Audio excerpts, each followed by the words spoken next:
can you talk to me a little bit about your experience of the pressure as a young man? Well, I would say that at a very young age, by that I mean when you're like 7, 8 years old, around that time, I was already sensing that there's something in terms of people's perception or expectation that is different when it comes to myself. I mean, you're born in a royal family, you're the first child, therefore heir to the throne, and so I'm talking about 1967 when the official coronation ceremony of my father took place. My father started in 1943. It was not until 1967 that he actually had that ceremony. And the reason I'm bringing this up is because the first time that I actually realized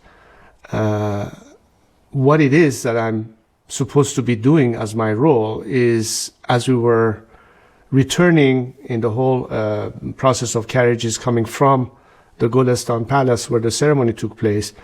And, you know, I was accustomed to the fact that my father and my mother would be cheered, you know, when they would go in the streets and there would be a public event. But then I noticed that people are actually looking at me and are showing me all that emotion and all that support. And I said, okay, there's something special here.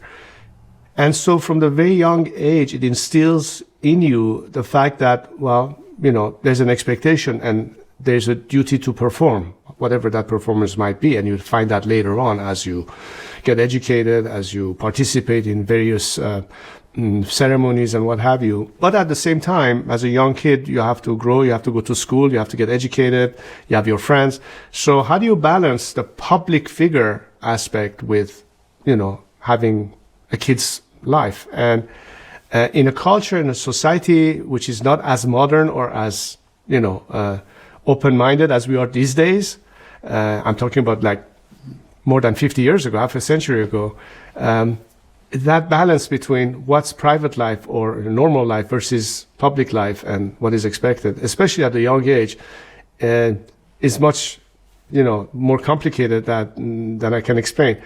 But you don't realize it that early. You just maybe feel a little bit more like when you have to perform at the end of the school year, some kind of a school, you know, show or performance, and you prepare for the role. You go on stage, and on stage you have an audience, and they expect you to perform, and so therefore you have to perform.